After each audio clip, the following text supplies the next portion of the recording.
പ്രിയപ്പെട്ട കറുകച്ചാലുകാർക്കെല്ലാം നമസ്കാരം. ഞാനിപ്പോൾ എത്തി നിൽക്കുന്നത് നമ്മുടെ പ്രിയപ്പെട്ട കുട്ടപ്പച്ചേൻ്റെ കൂടെയാണ്. കുട്ടപ്പച്ചേട്ടൻ എന്ന് പറഞ്ഞാൽ എല്ലാവർക്കും അറിയത്തില്ല. ഒരു 40 വർഷമായിട്ട് സിനിമയും തിയേറ്ററിനെയും സിനിമയെ അത്രമാത്രം പ്രേമിക്കുന്ന കറുകച്ചാലിൻ്റെ ഒരു മുത്ത് തന്നെ പറയാം. അപ്പോൾ എന്നോട് ചോദിച്ചു, നമ്മുടെ വീടിനടുത്ത് തിയേറ്റർ പണിയുന്നുണ്ട്, തിയേറ്ററിൻ്റെ വർക്കൊക്കെ എവിടം വരെ ആയി, ഓൾറെഡി ഒരു 5 തിയേറ്റർ വന്നു, 2 ഓടിയുണ്ട്, പുതിയതായിട്ടൊരു തിയേറ്റർ വരുന്നുണ്ട്, എന്തായി പണികൾ എവിടം വരെ ആയെന്നൊക്കെ ചോദിച്ചപ്പോൾ ഞാൻ പറഞ്ഞു, ചേട്ടാ ബാ ഞാൻ കൊണ്ടുവന്ന് കാണിക്കാമെന്ന് പറഞ്ഞു. അപ്പോൾ ചേട്ടനെ കൊണ്ട് കാണിക്കുമ്പോഴത്തേക്ക് 40 വർഷത്തിനും മേളിൽ ഈ സിനിമയുമായിട്ട് ബന്ധപ്പെട്ട എക്സ്പീരിയൻസും ചേട്ടൻ 81 ഗൗരി തിയേറ്റർ തുടങ്ങിയ നാട്ടിലുള്ള കഥകളൊക്കെ പറഞ്ഞു തുടങ്ങി. അപ്പം ചേട്ടനെ ഈ മാജിക് ഫ്രെയിംസ് തിയേറ്ററിൽ കൊണ്ടുവരാൻ പറ്റിയത് എൻ്റെ വലിയ ഒരു അനുഗ്രഹമായിട്ട് ഞാൻ എൻ്റെ അച്ഛൻ്റെ കൂടെ പഠിച്ചതാണ്. അപ്പം ചേട്ടൻ്റെ കുറച്ച് അനുഭവങ്ങൾ ഞാൻ ഈ വീഡിയോയിൽ പങ്കുവെക്കുകയാണ്. അപ്പോൾ എല്ലാവരും ഒന്ന് ശ്രദ്ധിക്കുക.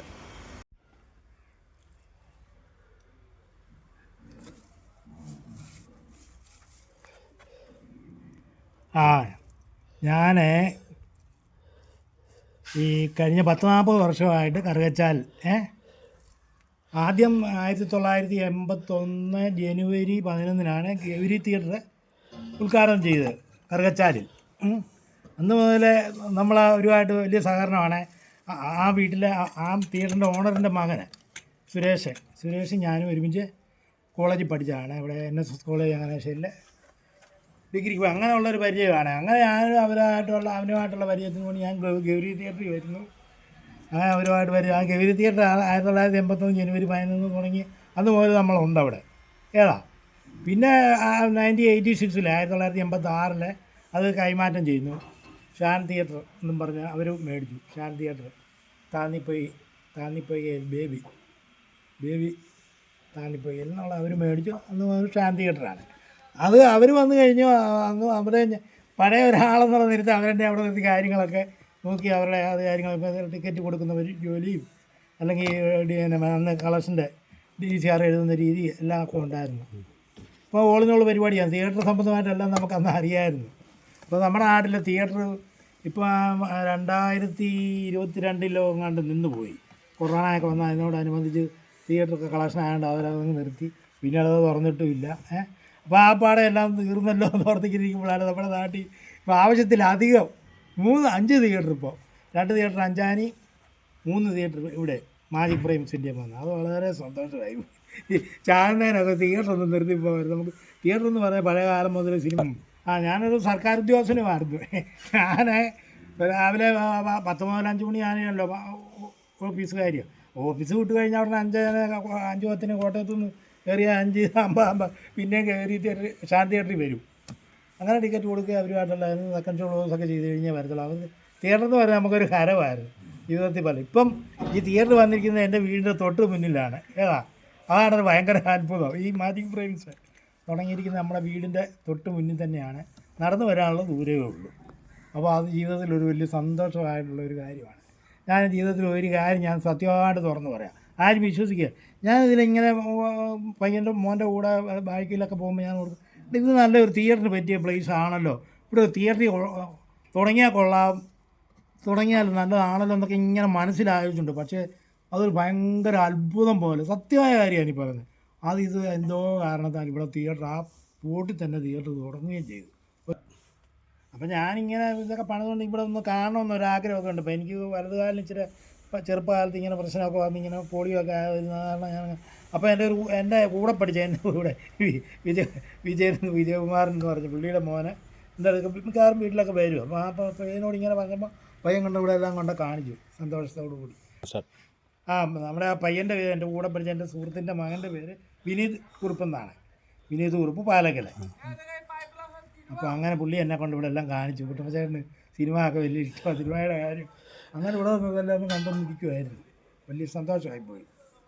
ഇപ്പോൾ നമ്മുടെ വീടിൻ്റെ ഫ്രണ്ടിൽ 3 തിയേറ്റർ ഇവിടെ വന്നപ്പോൾ ജീവിതത്തിൽ ഇത് വലിയ ജന്മസാഫല്യം പോലെ ആയിപ്പോയി. ആ സിനിമ എന്ന് പറഞ്ഞു കഴിഞ്ഞാൽ പണ്ടേ നമുക്കൊരു ക്രേസിയാണ്. ഓക്കെ.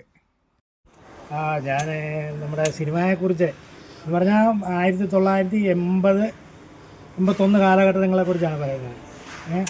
അപ്പം നമ്മുടെ ഗ്രാമം ഒന്ന് കറുകച്ചാലാണ്. കറുകച്ചാൽ അന്ന് ഒരു പഴയ തിയേറ്റർ ഉണ്ട്, മോഡേൺ തിയേറ്റർ കറുകച്ചാൽ. അതായത് 1974 ആണെന്ന് തോന്നുന്നു. ആ കാലഘട്ടത്തിലും കണ്ടാൽ തുടങ്ങിയെന്ന് എനിക്ക് തോന്നുന്നു. അതിനെക്കുറിച്ച് എനിക്ക് ശരിക്കും അറിയത്തില്ല. 1974 1964 ആണ്. ഞാൻ ആദ്യമായിട്ട് കാണുന്ന സിനിമ എന്ന് പറഞ്ഞാൽ പെൺമക്കൾ എന്നും പറഞ്ഞൊരു ബ്ലാക്ക് ആൻഡ് വൈറ്റ് സിനിമയാണ്. അന്ന് എനിക്ക് 3.5 വയസ്സ് ഏതാണ്ടേ ഉള്ളൂ കേട്ടോ. ഞങ്ങൾ തിയേറ്ററിൽ തൊട്ടപ്പുറമായിരുന്നു ഞങ്ങളുടെ വീട്. അപ്പോൾ അന്ന് വീട്ടിൽ നിന്നൊക്കെ ഉണ്ട്, അത് ഓർക്കുന്നില്ല. വീട്ടുകാർ പറയും നിന്നെ ആദ്യം കാണിച്ച ആ സിനിമ. അത് കഴിഞ്ഞ് ഭാർഗവി നിലവ് എന്നൊക്കെ പറഞ്ഞുള്ള സിനിമയും 4 വയസ്സൊക്കെ കണ്ടൊക്കെ ഉള്ളപ്പോൾ ഞാൻ കണ്ടു. അത് അതിനകത്ത് ഈ വില്ലൻ നായികയെ പിടിച്ച് കിണറ്റിലിടുന്ന രംഗമൊക്കെ ഉണ്ട്. അതൊക്കെ കണ്ട് ഞാൻ പനി പിടിച്ച് കിടന്നൊക്കെ ഇങ്ങനെ അമ്മ പറയുമായിരുന്നു എനിക്ക് ഇങ്ങനെ ഒരു കാര്യം, നീ ആ ഭാർഗവി നിലയം കണ്ട് നിനക്ക് പനി പിടിച്ചിട്ടുണ്ടോടാ എന്നൊക്കെ പറഞ്ഞു. അതിനകത്ത് നായികയെ പിടിച്ച് പച്ചവട പിടിച്ച് കിണറ്റിലിടുന്ന രംഗമൊക്കെ ഉണ്ട്. PJ Antony sir. അതൊക്കെ അങ്ങനെ പല കാര്യങ്ങളൊക്കെ ഉണ്ട്.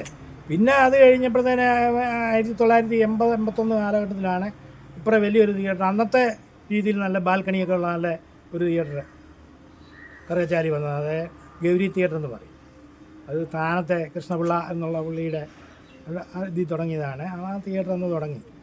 അതൊരു 86 വരെ അവർ ഓടിച്ചുള്ളൂ. പിന്നെ അവർക്ക് ഇച്ചിരി സാമ്പത്തികമായിട്ടൊക്കെ ഇച്ചിരി പ്രശ്നങ്ങളൊക്കെ വന്നപ്പോൾ അവരത് തിയേറ്റർ വിൽക്കാനായിട്ട് പ്ലാൻ ചെയ്തു. അത് കഴിഞ്ഞ് നമ്മുടെ നെടുങ്കുന്നത്തുള്ള താന്നിപ്പൊതിയിൽ കുടുംബത്തിന് ആ തിയേറ്റർ കൈമാറി. അന്ന് മുതൽ ഇപ്പോൾ ഷാൻ തിയേറ്ററാണ് അന്ന് മുതൽ. അവർ പിന്നെ 2022-23 അടുത്ത് വരെ കണ്ട് നടത്തി. അതിപ്പോൾ കൊറോണയൊക്കെ ബാധിച്ചപ്പോൾ പിന്നെ അവർ തിയേറ്ററൊക്കെ നിർത്തി അങ്ങ് പോയി. അപ്പം തിയേറ്റർ നിർത്തിയാകുമ്പം തിയേറ്ററും എല്ലാം നിന്ന് അവിടെ സിനിമ കാഴ്ചയ്ക്കൊക്കെ പിന്നെ ചങ്ങനാശ്ശേരി കോട്ടയൊക്കെയാണ് ആശ്രയിച്ചുകൊണ്ടിരുന്നത്. അതെല്ലാം എൻ്റെ മോൻ കൊണ്ടുപോകുള്ളൂ. എനിക്ക് ആരും സിനിമ കാണണമെന്നുണ്ടെങ്കിൽ എന്നെ മോൻ കൊണ്ടുപോയി കാണിക്കും. എല്ലാ സിനിമയും ഞങ്ങൾ സെക്കൻഡ് ഷോയ്ക്ക് പോകും, ചങ്ങനാശ്ശേരിക്കും കോട്ടയത്തിനൊക്കെ. അങ്ങനെ കഴിഞ്ഞാൽ ഇനിയിപ്പോൾ ദൈവമേ നമ്മളെ നാട്ടിൽ ഒരു സിനിമ തിയേറ്റർ പോലും ഇല്ലല്ലോ. ചെറുപ്പം പോലും 3 വയസ്സുള്ളപ്പോൾ മുതൽ തിയേറ്ററിലൊക്കെ കണ്ട് വളർന്നതാണ്. അപ്പോൾ തിയേറ്റർ ഒന്നും ഇല്ലെന്ന് പറഞ്ഞ് ഇങ്ങനെ മനസ്സിൽ വിചാരിച്ചിരിക്കുമ്പോൾ അപ്പോൾ ഇതിലിങ്ങനെ ഓരോ വഴിയൊക്കെ പോകുമ്പോൾ ഇങ്ങനെ ഓർക്കാറുണ്ടാവും, ഇവിടെയൊക്കെ ഒരു തിയേറ്റർ വരുവാനും നല്ലതായിരുന്നു. എന്നായാലും കൊള്ളാം. ദൈവാനുഗ്രഹം കൊണ്ട് ഇപ്പം 2 അഞ്ചാനി തിയേറ്ററുകാർ തുടങ്ങി. ഇപ്പോൾ ഇവിടെ അത് മാജിക് ഫ്രെയിംസ് 3 തിയേറ്റർ, അങ്ങനെ 5 തിയേറ്റർ ഇപ്പോൾ കറുകച്ചാലി വന്നു. നമുക്ക് വളരെ ഹാപ്പിയായി. മരിക്കുന്നതിന് മുമ്പ് നമുക്ക് തിയേറ്റർ സിനിമയൊക്കെ കയറി കണ്ട് ഇതാവല്ലോ പറഞ്ഞത് ആഗ്രഹം. പിന്നെ 1986 വരുമ്പോൾ ഒത്തിരി അഭിപ്രായമൊക്കെ ഉണ്ട്. അന്ന് പടങ്ങളൊക്കെ 50 ദിവസം 100 ദിവസമൊക്കെ പോകുന്നതാണ് വലിയ കാര്യം. ഏതാ അന്നിങ്ങനെ ഒത്തിരി പടം ഞങ്ങളെ കറുകച്ചാൽ തിയേറ്ററിൽ 25 ദിവസവും 50 ദിവസമൊക്കെ കഴിച്ചിട്ടുണ്ട്. അത് മഞ്ഞ് വിരിഞ്ഞ പൂക്കൾ മോഹൻലാലിൻ്റെയൊക്കെ ആദ്യത്തെ പടം ഞങ്ങളെ ഷാൻ തിയേറ്ററിൽ 28 ദിവസം കളിച്ചു, 4 ആഴ്ച കളിച്ചു.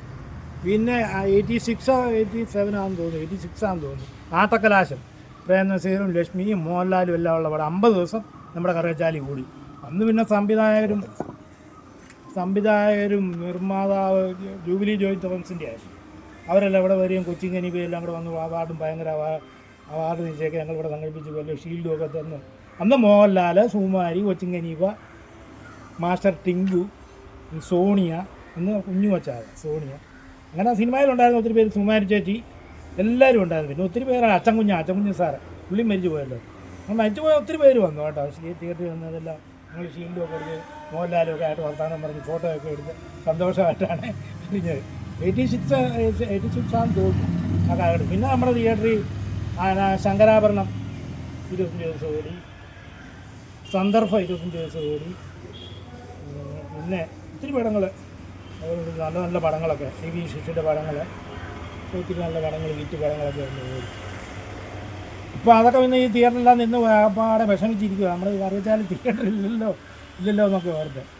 അത് കഴിഞ്ഞ് എൻ്റെ ഒരു കൂട്ടുകാരനെ വിനീത് പി കുറുപ്പ്, എൻ്റെ കൂട്ടുകാരൻ വിജയൻ, ഞങ്ങൾ ക്ലാസ്മേറ്റ്സാണ്, ഞങ്ങൾ ഒരുമിച്ച് പഠിച്ചാണ്. അപ്പോൾ ഇടയ്ക്ക് വീട്ടിലൊക്കെ വരും. ഞങ്ങളുടെ വീട് വലിയ ദൂരമൊന്നുമില്ല, കറുകച്ചാലിൽ തന്നെ ഞങ്ങളുടെ വീട്. അങ്ങനെ വന്ന് പരിചയമൊക്കെ ആയപ്പോഴത്തേനും ഇങ്ങനെ തിയേറ്റർ വന്ന് അപ്പോൾ തിയേറ്റർ എന്നെ ഒന്ന് കൊണ്ട് കാണിക്കുമെന്ന് പറഞ്ഞ് പുള്ളി വളരെ സന്തോഷത്തോടു കൂടി എല്ലാവരും കൊണ്ട് കാണിച്ച് ഞങ്ങൾ വർത്തമാനമൊക്കെ പറഞ്ഞ് ഇങ്ങനെ സന്തോഷമായിട്ടിരിക്കുന്നു. അപ്പം ഞാൻ ഇങ്ങനെയൊക്കെ പറഞ്ഞെങ്കിലും നമുക്ക് മറക്കാനാകാത്ത കുറേ ആൾക്കാരും ഉണ്ട് കേട്ടോ നമ്മുടെ കറുകച്ചാലിൽ.